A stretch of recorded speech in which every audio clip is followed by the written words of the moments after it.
Eh, bueno, buenas tardes. Gracias a los presentes por darse su tiempo de poder estar con nosotros y de poder escuchar y empezar y seguir hablando del tema de la cardio-oncología. Como ya dijo Carolina, hoy tenemos un invitado especial, el doctor Zambrano, que posteriormente a mi charla sobre cáncer renal, le vamos a pedir algunos tips o alguna información que desde el punto de vista urológico siempre es bueno escuchar el otro lado, sobre todo los que estamos aquí, somos todos cardiólogos y a veces escuchar el tema desde el otro lado del especialista, del urólogo, del oncólogo, eh, enriquece mucho la conversación. Voy a compartir pantalla.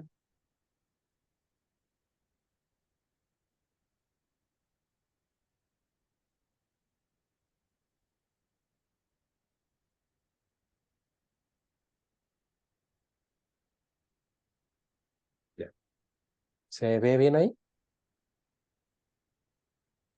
Ya. Sí, Bueno, esta presentación fue parte de una charla que presenté en el Congreso Ibero-Latinoamericano de Cardio-Oncología que se hizo en el mes de agosto, y me pidieron hablar y participar en una mesa redonda en relación al cáncer renal, y las preguntas que me plantearon para la charla fueron ¿qué sabemos sobre la cardioprotección en pacientes con bajo terapia con ITK, y si debíamos cambiar nuestra evaluación en los pacientes con terapias duales?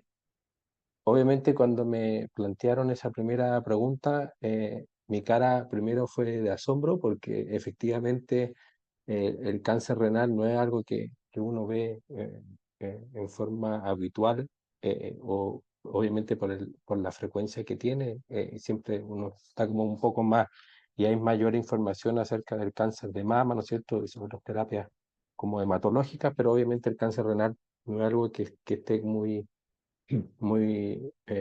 con una mayor relevancia y no por eso que sea menos importante. Así que me puse a pensar en cómo plantear un poco de responder estas dos preguntas. Eh, y para poder enfocar cuál va a ser nuestra evaluación del punto de vista del riesgo cardiovascular, es bien importante conocer cuáles son las frecuencias de los eventos cardiovasculares que dice la literatura. Y en este sentido, la literatura es bastante como variada, ¿no es cierto? Y aquí puse solamente una referencia, pero más o menos en términos prácticos, la hipertensión arterial es lo que se lleva el mayor porcentaje. Lo pelea ahí la prolongación del QT, la fibrilación auricular, las alteraciones metabólicas, y en un menor porcentaje, pero no por eso menos importante, el tema de la cardiopatía isquémica y la insuficiencia cardíaca. Obviamente que estos porcentajes son riesgos, son incidencia, pero obviamente algunos pueden tener una mayor importancia desde el punto de vista clínico. Eh, pero obviamente por el tema de la duración de la charla me enfoqué principalmente en las que me parecían como bien relevantes para poder conversar. Uno de ellos, la hipertensión arterial; dos, la fibrilación auricular; y tercero, la insuficiencia cardíaca. En cuanto a la hipertensión arterial, bueno, tenemos como referencia, ¿no es cierto?, las guías que fueron publicadas el año pasado, europeas, las primeras guías. Y si uno se va a la tabla de frecuencia, y este es un gráfico, es un dibujo muy, muy didáctico en el sentido de que mientras más grande el círculo, es mayor la incidencia de ese evento cardiovascular. Y como podemos ver, todos los BEF, TKI, tienen efecto a nivel de la hipertensión arterial, y hay algunos, dependiendo de cuáles son, están los riesgos de la insuficiencia cardíaca, la prolongación del QT, los eventos tromboembólicos, ya sea venosos o arteriales. Dependiendo del efector, ¿no es cierto?, del receptor de la proteína a la cual se ve afectada, hay otros tipos de ITK que tienen otros riesgos desde el punto de vista de no solamente de la hipertensión, sino que también tienden a provocar algunos riesgos, principalmente en cuadros de serositis, derrames pericárdicos o derrames pleurales.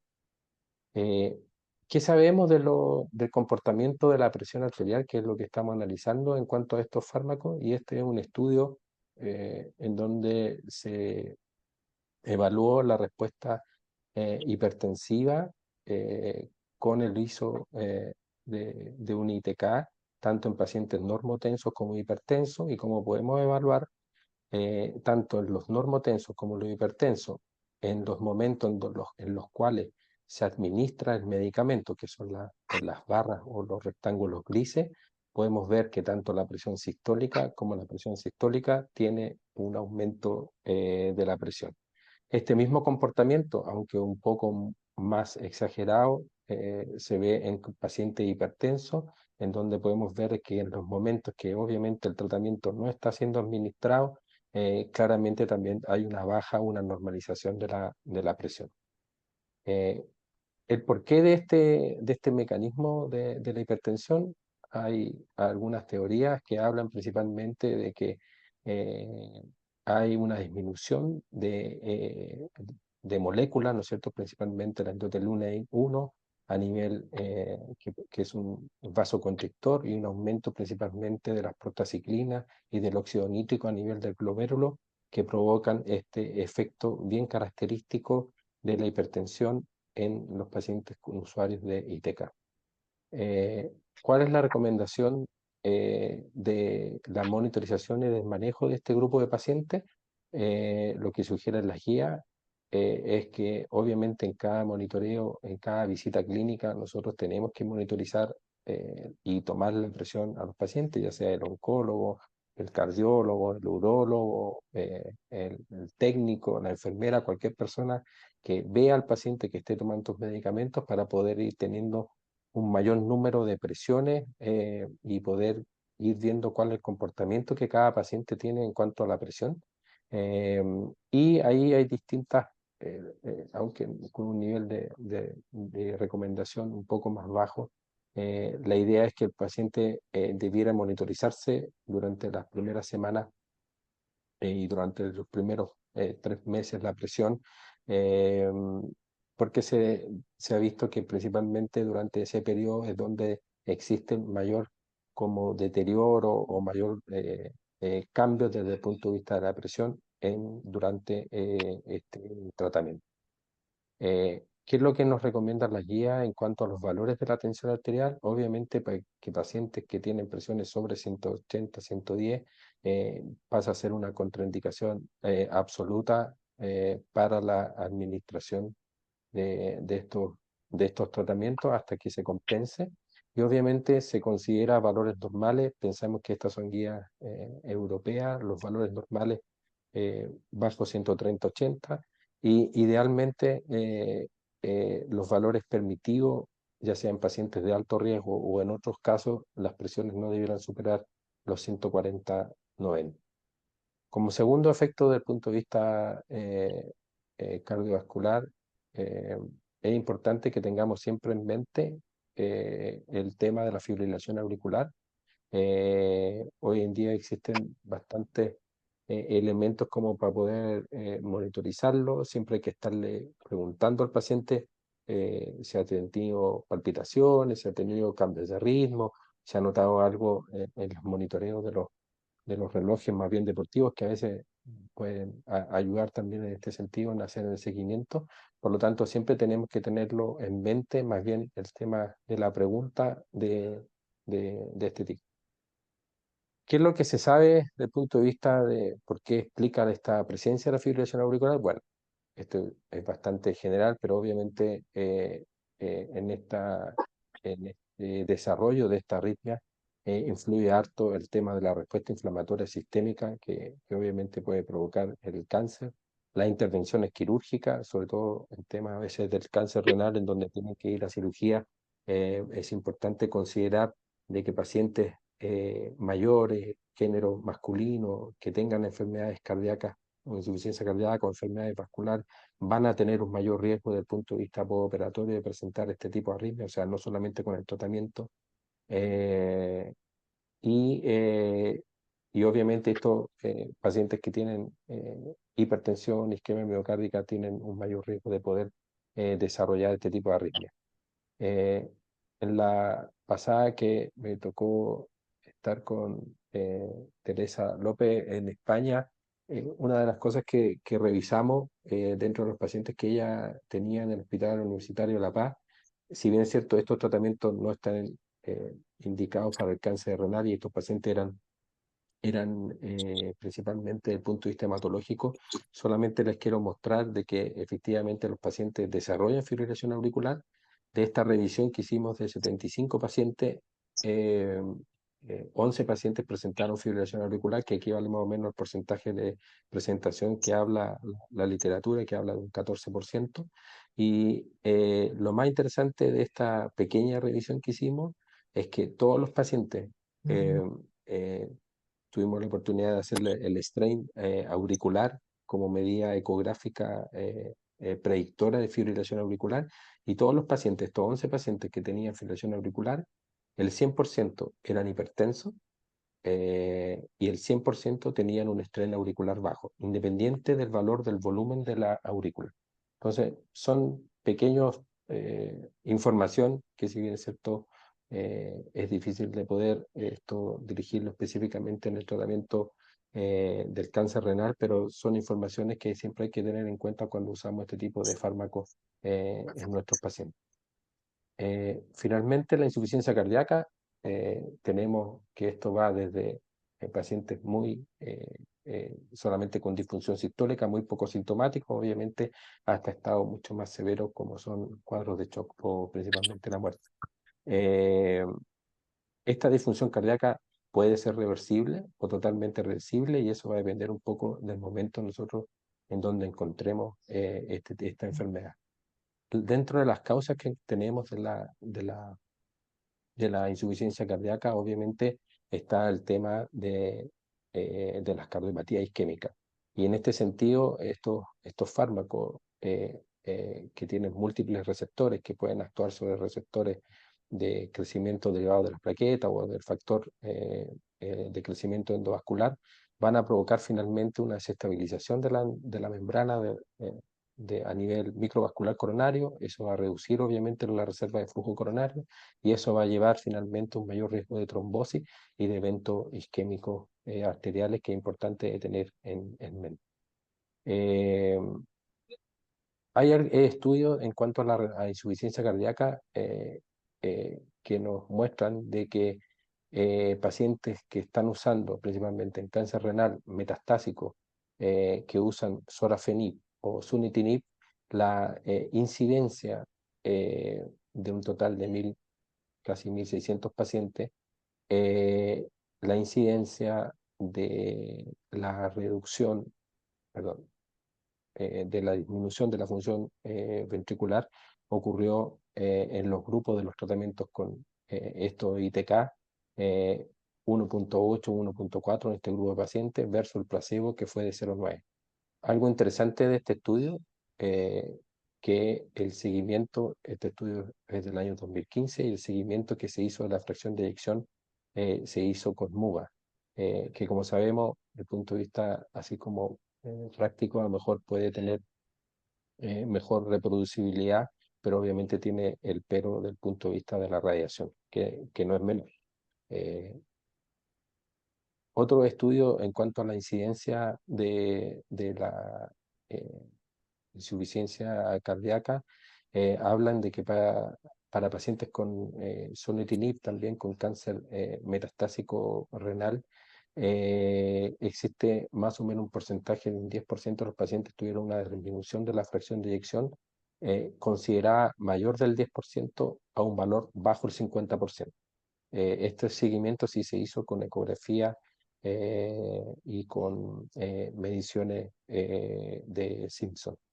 Lo interesante de esto es que en este estudio, la gran mayoría de los pacientes, 8 de los 9 pacientes que desarrollaron esta cardiotoxicidad, lo hicieron dentro del primer ciclo de tratamiento. Y esto es muy importante, sobre todo cuando nosotros iniciamos y a lo mejor podemos enfocar nuestra evaluación desde el punto de vista cardiovascular más en el primer ciclo que un paciente que ya lleva crónicamente o ya haya recibido varios ciclos durante de este tratamiento.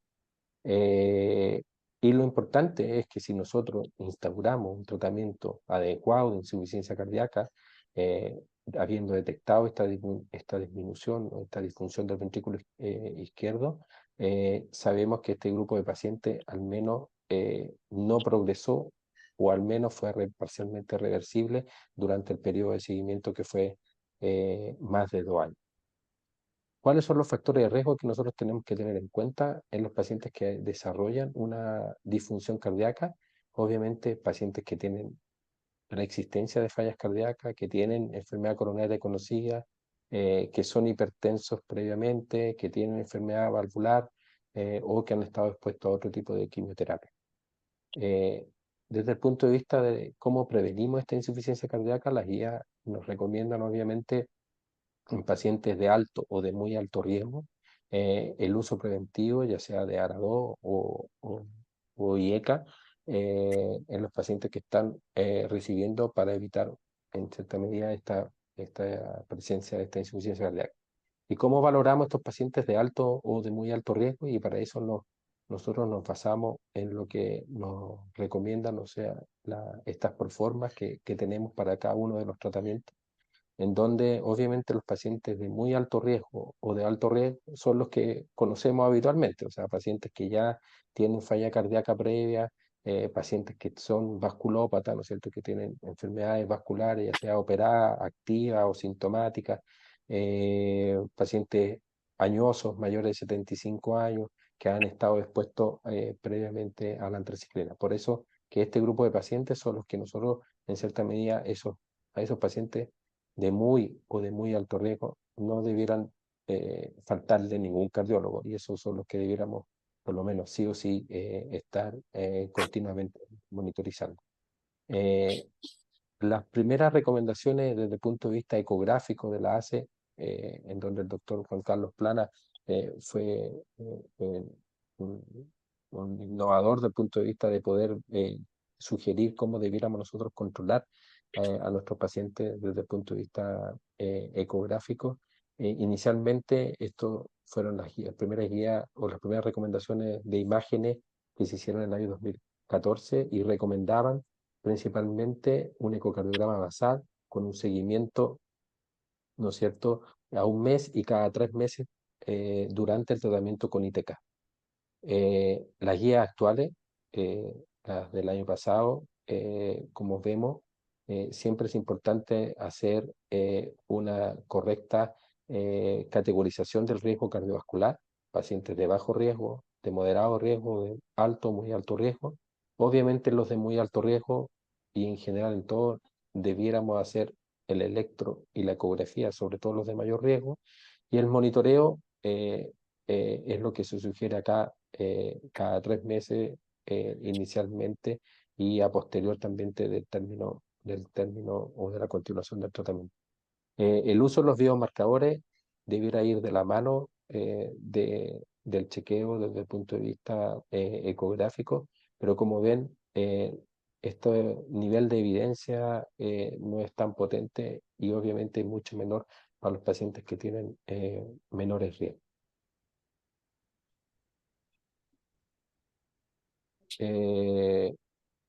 Para poder, desde el punto de vista de la prevención primaria, es importante que nosotros tenemos que basar en lo que hablan las guías de prevención desde el punto de vista cardiovascular, antes, durante y después del tratamiento del cáncer, principalmente en cuanto al manejo metabólico y de la hipertensión. ¿Cómo prevenir la cardiotoxicidad? Bueno, se habla que debiéramos, aunque con un nivel de evidencia un poco más bajo, debiéramos iniciar, obviamente en pacientes de alto o muy alto riesgo, estatina.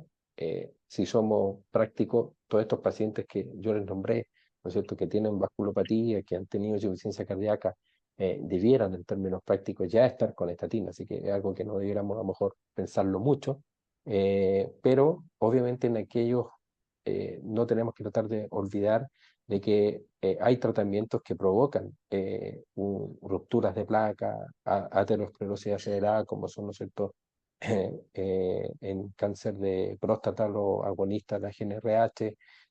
Aquí hay algunos ITK, el nilotinib, el ponatinib, hay algunos que provocan vasoespasmo. eh, los taxanos, debiera mejor considerarse el uso de estatinas o cuadros o otros tipos de agentes, ¿no es cierto? Los platinos, la ciclofosfamida, eh, eh, otros quimioterapias desde el punto de vista de los platinos, el ponatinib, que provocan trombosis, debiéramos considerar el uso de estatina en forma preventiva. Entonces, ¿qué es lo que sabemos desde el punto de vista de la cardioprotección en este grupo de pacientes? Es que no tenemos que olvidar lo básico: hacer una correcta historia clínica, ¿no es cierto?, buscando todos estos factores de riesgo, poder estratificarlo en forma correcta, monitorizar la tensión arterial, eso es algo básico, y como vimos es uno de los efectos más relevantes que de este grupo de tratamiento, de este grupo de tratamientos para el cáncer renal. La ecografía basal junto al electrocardiograma y la medición del QT por los riesgos que existen inherentes a estos cuadros.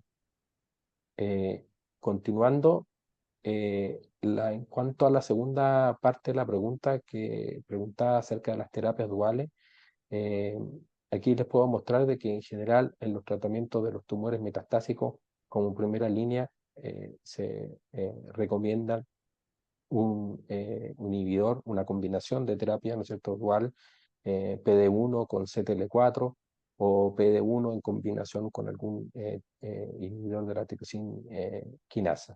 Eh, por lo tanto, debemos cambiar nuestra evaluación que ya habíamos hecho desde el punto de vista de las terapias, cuando estas terapias son duales. Bueno, y para eso busqué un poco de referencia en base a los estudios que hay de terapias duales.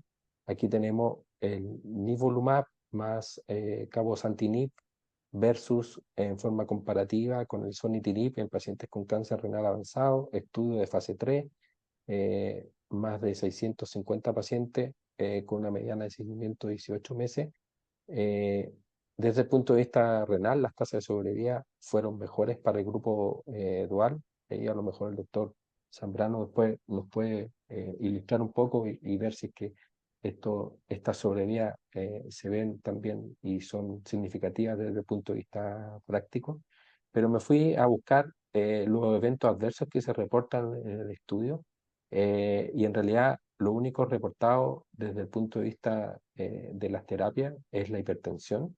Y como podemos ver, eh, los tratamientos no tienen mucha variación en cuanto a la hipertensión. En cualquier grado o en los grados 3 tienen un porcentaje similares, tanto para la terapia dual como para la terapia sola con ITK. Así que pareciera que por lo menos con la terapia dual, en cuanto al riesgo de la hipertensión, no debiéramos hacer mayores cambios. Eh, y en otro estudio en donde se usa cabozantinib más nivolumab y IPI, o sea, terapia, eh, ¿no es cierto?, de ITK más inmunoterapia. Estos son los grupos controles, ¿no es cierto? Terapia triple, y el grupo control que no tenía ITK, tenía el placebo, pero también era terapia triple. Esta terapia se mantuvo con un periodo de seguimiento de 2 años. También hubo una mejoría en la sobrevida en el grupo experimental.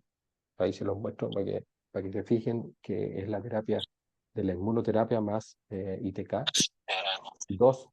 Y desde el punto de vista de los eventos adversos, lo que mostró desde el punto de vista eh, del estudio es que obviamente el grupo que tenía el cabozantinib, o sea, que tenía el ITK, como podemos ver, tuvo un mayor porcentaje de hipertensión arterial grado 3 que el grupo control que tenía solamente inmunoterapia. Y eso pareciera un poco lógico porque obviamente la inmunoterapia, su influencia en el tema de la hipertensión no es lo significativo.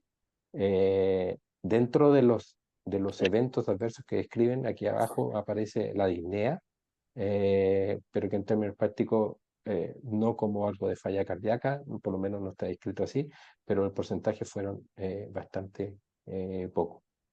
Entonces, en base a la conclusión de estos estudios, pareciera que el riesgo cardiovascular no es más, eh, o el chequeo que debiéramos hacer no deberá ser más allá de lo que nosotros ya conocemos, tanto con las terapias duales o con las terapias triples. Ahora, ¿qué es lo que sabemos de la inmunoterapia? Bueno, sabemos que dentro de las complicaciones cardiovasculares más potentes y lo más riesgoso, obviamente, son las miocarditis. Y las series clínicas, los estudios clínicos nos muestran de que la miocarditis no es que tengamos, le vamos a tener miedo durante todo el periodo de administración.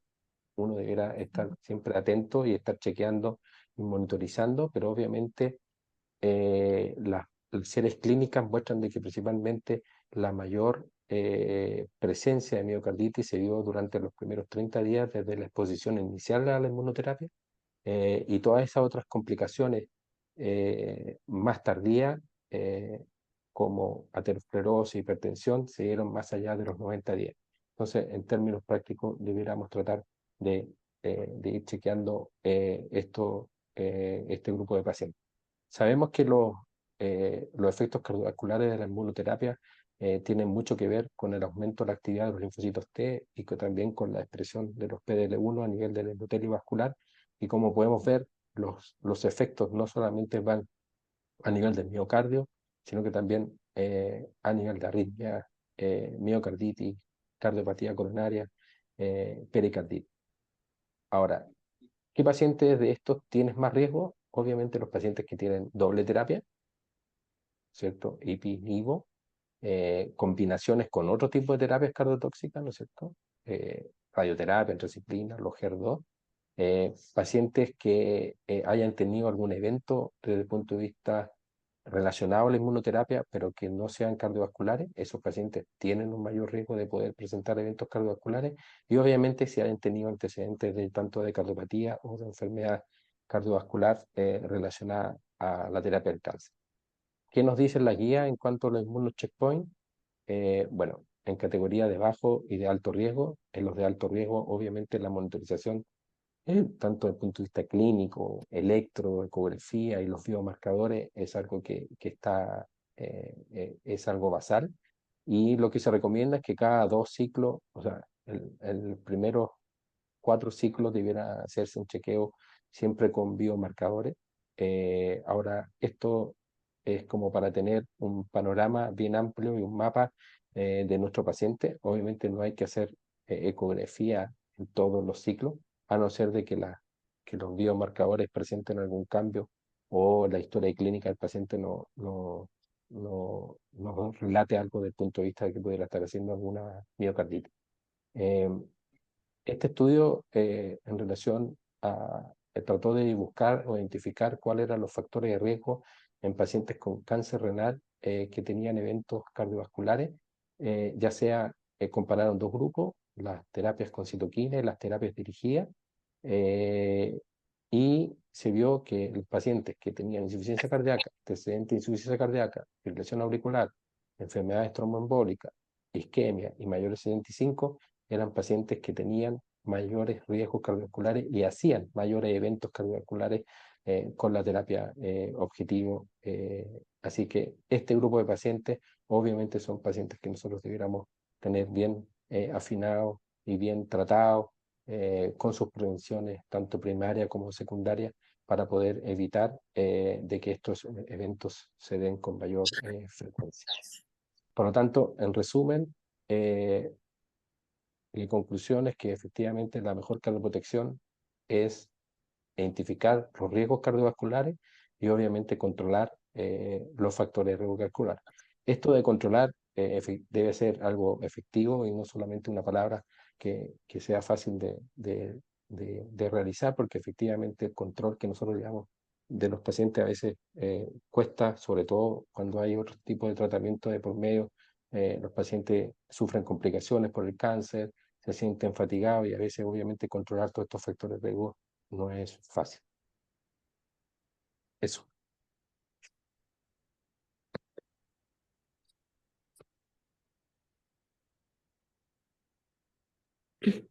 Buenísima la presentación, Eduardo, te felicito. Eh, no sé si el doctor Zambrano tendrá algún comentario para... Sí, ¿me escuchan? Perfectamente. Oye, excelente, porque uno aprende muchísimo. No, de verdad. Mira, varias cosas. Primero, te debo decir que en general los pacientes que utilizan inhibidores de la tirosina quinasa o algún tipo de inmuno, lo ven los oncólogos. Nosotros vemos al paciente, lo diagnosticamos, lo tratamos, si hay que hacerle una nefrectomía radical, parcial o lo que corresponda. Y cuando ya comenzamos con tratamientos como estos, que son para tumores o pacientes con tumores avanzados metastásicos, los ven los oncólogos.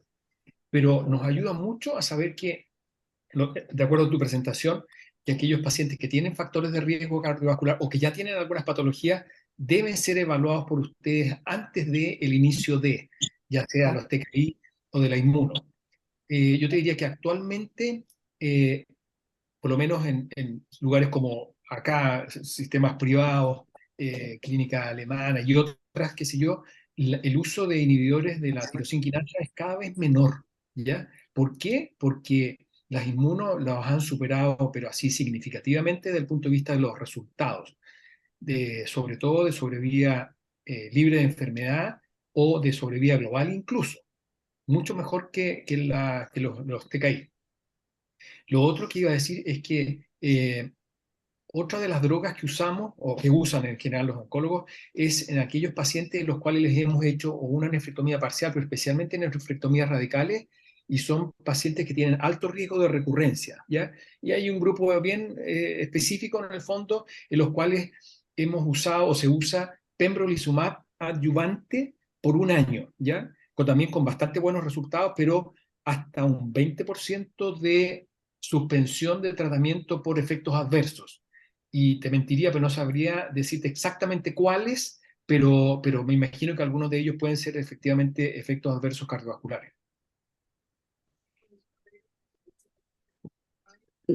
doctor Zambrano, me ha tocado por alguna coincidencia de que aparece uno y después aparecen dos o tres, eh, cánceres renales con harta invasión hacia la cava. Del punto de vista quirúrgico, ¿para ustedes es alguna diferencia? ¿Tienen peor pronóstico? ¿Da lo mismo? Eh, Mira, ¿qué- muy qué? buena pregunta. Eh, Pacientes que tienen tumores renales avanzados, muchos de ellos generan o desarrollan un trombo tumoral, no trombo vascular, digamos, trombo tumoral, que avanza por la vena renal y muchas veces avanza por la vena cava, y hay toda una clasificación, 1, 2, 3, 4, dependiendo al nivel en que llegue ese trombo. Incluso puede llegar a la aurícula. Y Mm, por lo tanto, en aquellos pacientes que no tienen ninguna otra evidencia de enfermedad metastásica, o sea, no tienen evidencia de enfermedad metastásica, tienen solamente trombo tumoral, nosotros los planteamos para cirugía radical y efectivamente los operamos muchas veces con ayuda de o de un vascular o incluso de los cardiocirujanos que tienen que ponerlo en bomba, ¿ya? Para poder sacar un trombo de la aurícula. La mayoría sí de estos pacientes tienen trombos que llegan por debajo del hígado, o sea, a nivel de la cava infrahepática, y por lo tanto somos capaces de hacerlo en el fondo con control vascular hecho por nosotros, incluso ayudado a veces por un cirujano vascular. perfecto. El pronóstico obviamente que es distinto y es peor en la medida que más avanzado sea el trombo hacia arriba. Ahora, en pacientes que tienen solo trombos de la vena renal o incluso recién aparecen en la vena cava, pero bajo la vena suprahepática, el pronóstico puede ser bastante bueno si es que tú logras resecar todo, ¿ya? Perfecto. Porque el trombo está normalmente libre, entonces tú tienes que hacer un abordaje por encima del trombo, por debajo del trombo, controlar obviamente el flujo venoso del riñón contralateral y abres la cava y sacas el trombo completo, porque la mayoría de Ah, las veces está libre, no está adherido no a está la adherida a pared, la... de la vena cava. Sí. Nosotros Perfecto. vemos, no mucho, porque pacientes acá en la alemana llegan antes, o sea, la mayoría de nuestros pacientes y en todo el mundo son pacientes que son hallazgos radiológicos, de lo que sea eco, escáner, y por lo tanto son tumores pequeños localizados, y nosotros actualmente hacemos muchas más nefrectomías parciales que nefrectomías radicales. Y probablemente los hospitales públicos sea mitad y mitad, porque así toda la gente se hace ecografía por cualquier motivo. Claro, sí. Sí, probablemente la realidad de nuestra población es completamente distinta al hospital y Sí. probablemente en regiones puede ser más difícil todavía. Ujú. Em, Ahora, yo trabajé varios años en el Sótero, hace hartos años, sí, 7 años en el Sótero del Río, y te diría que cada vez más la gente accede a hacerse una ecografía por cualquier motivo y teníamos muchos diagnósticos incidentales de tumores renales. O sea, yo te diría que cada vez es más frecuente encontrar pacientes con tumores pequeños localizados que son susceptibles de hacer una nefrectomía parcial. Y obviamente que la técnica va a variar y depender de dónde están, o sea, desde una cirugía robótica, laparoscópica o abierta. Y yo creo que cualquiera de ellas es absolutamente válida mientras uno trate de hacer una nefrectomía parcial cuando se puede, porque el pronóstico es el mismo desde el punto de vista oncológico en la medida que tú tengas un margen negativo y dos, conservas el riñón para todo lo que viene después. Perfecto. Carolina, ¿algún comentario? No, quería agradecer a Eduardo y a Norman por el aporte.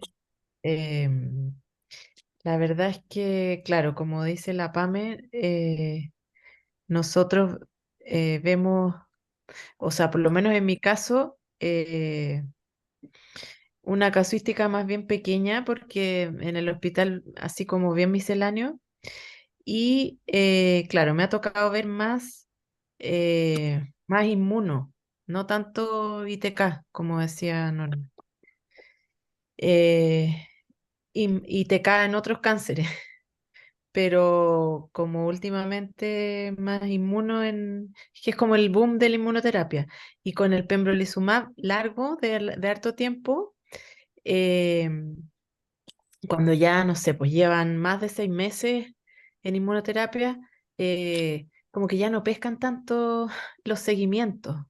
Entonces Mm, después te llegan los pacientes con los efectos adversos un poco más, como más intensos y muchas veces no sabes como de cuándo, por los seguimientos un poco más laxos cuando ya llevan más tiempo en inmuno. Pero nada, pues agradecerle la Una, presentación a Eduardo. Ah. una pregunta. Ahora les pregunto yo a ustedes, ¿cuál sería la recomendación para nosotros, los urólogos, en pacientes que nosotros sabemos que van a necesitar ya sea pembro, adyuvante o inmuno ya en pacientes metastásicos?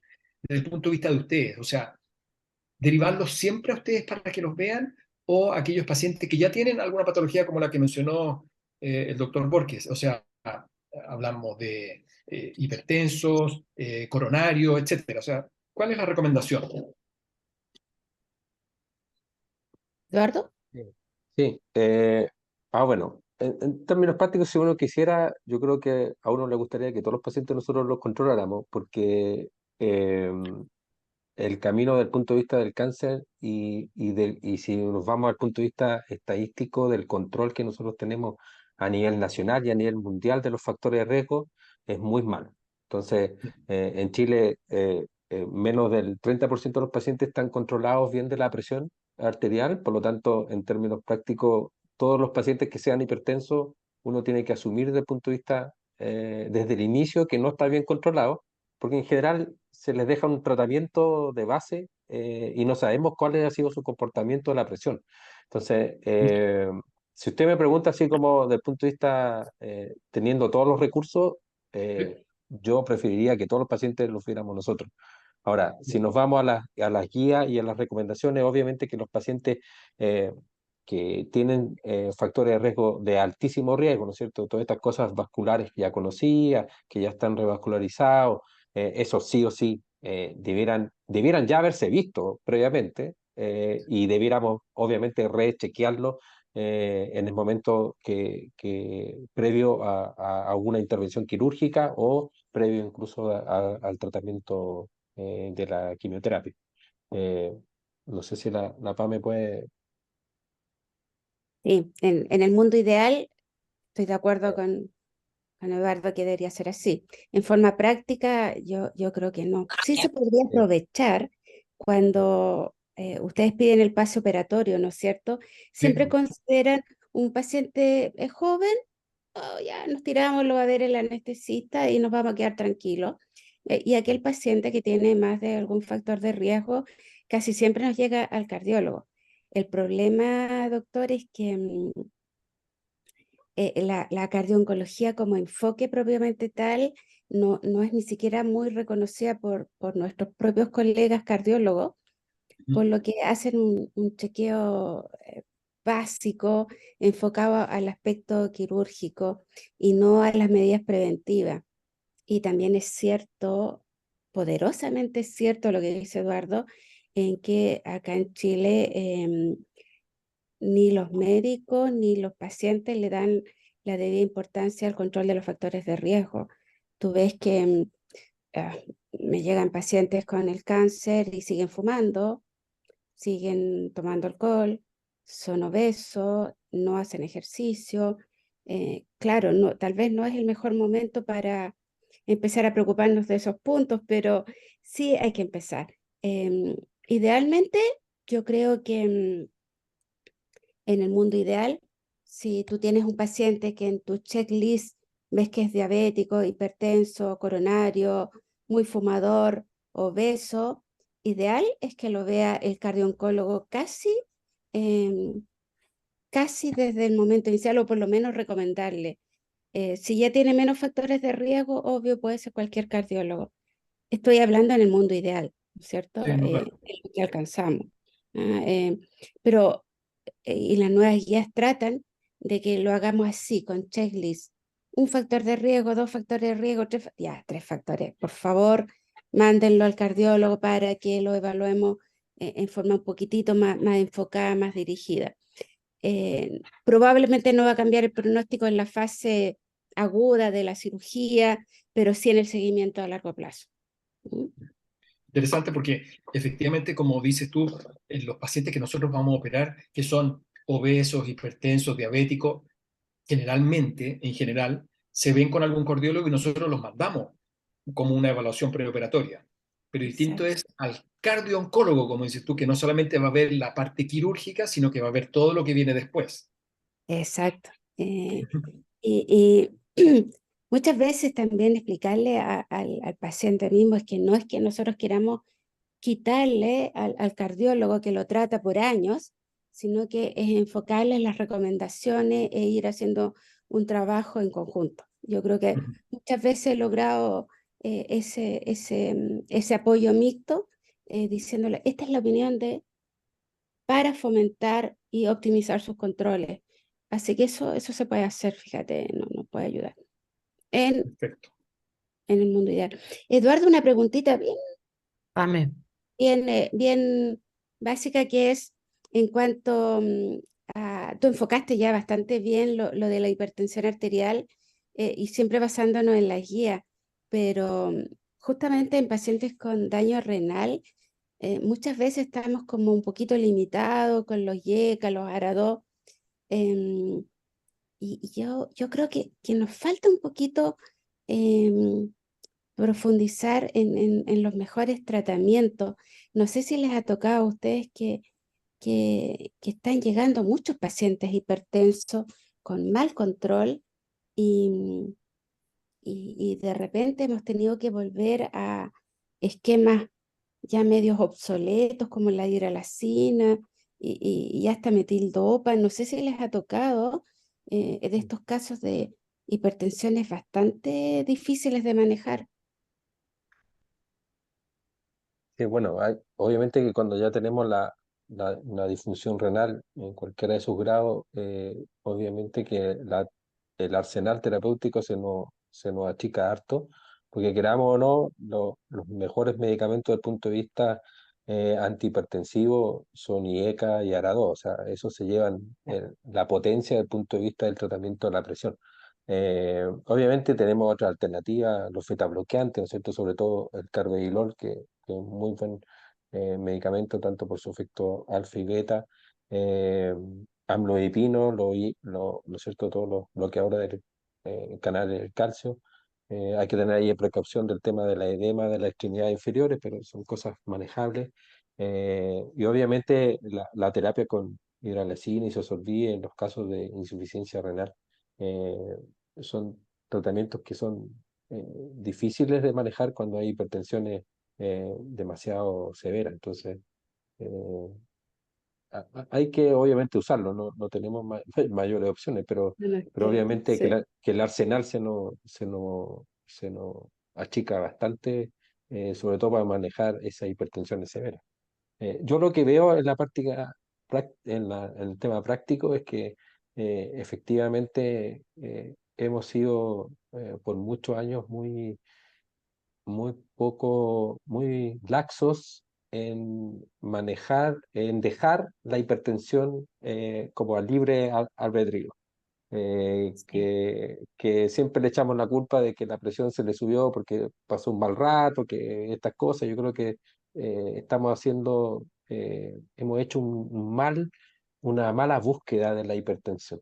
Y obviamente cuando ya a veces llegan pacientes de 55, 60 años con hipertensiones de 10, 15, 20 años, obviamente que con todas las complicaciones que eso lleva, ya algunos con accidentes vasculares, obviamente ya el trabajo de nosotros quedó un poquito, llegamos tarde. Entonces, eh, mi recomendación es que debemos tratar de, sobre todo en estos pacientes también oncológicos, que ya tienen mucho más que luchar, ¿cierto?, por su cáncer. Yo creo que tenemos que ser mucho más activos previamente a tratar la hipertensión como se debe, y tratar de lograr los niveles óptimos de presión y no ser tan permisivo, porque si no, se ha visto que en términos prácticos lo que uno ve y lo que me ha tocado ver, por lo menos afuera y conversando con los colegas, al final, si uno tiene mal control de los factores de riesgo cardiovasculares, eso va a llevar a una mala evolución de cualquier cosa. Y entre eso, el cáncer y los tratamientos del cáncer. O sea, si uno tiene como todo el sistema y el organismo bien armonioso, ¿no es cierto? Y lo tenemos con los niveles metabólicos controlados, tenemos la presión controlada, eso nos va a llevar a un mucho mejor pronóstico y a una mejor respuesta desde el punto de vista oncológico y cardiovascular. Oye, Eduardo, está la Stephanie con la mano levantada hace rato. Hola, Stephanie.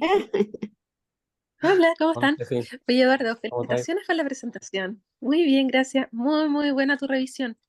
Em, yo no sé si les ha pasado a ustedes que los pacientes que después que les hacen nefrectomía radical pueden hacer hipertensión renovascular,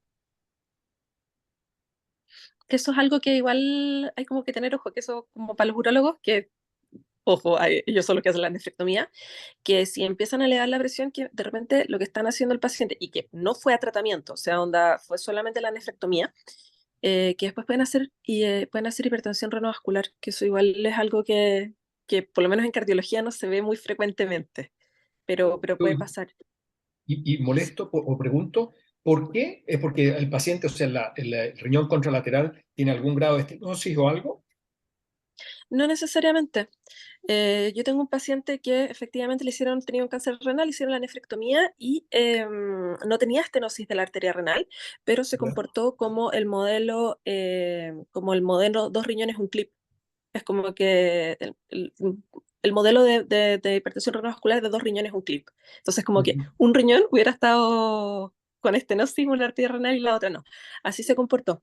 Y fue bien complejo manejarla porque aparte quedó con una CREA como de 1,8, o sea, él aparte tenía una enfermedad renal de base.